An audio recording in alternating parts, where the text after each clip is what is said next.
darin steckt, dass die Menschen einfach abzuschieben, anstatt für Integrationskurse oder beziehungsweise für Menschenrechte oder Menschenhilfe.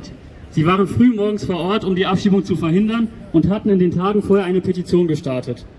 Aufmerksamkeit konnten sie damit schaffen, die Abschiebung verhindern. Abgeordneten, wir alle erleben diese tägliche Druck und setzen und werden auch von dort nochmal Druck machen, dass es mit dieser unsäglichen Abschiebepolitik.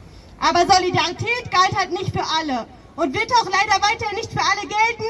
Aber wir sind dagegen und deswegen sind wir hier.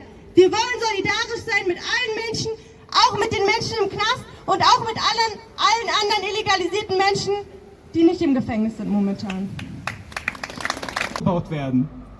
Die Abschiebung der Schutzsuchenden in die Länder, aus denen sie geflohen sind, ist unmenschlich und zerstört Existenzen.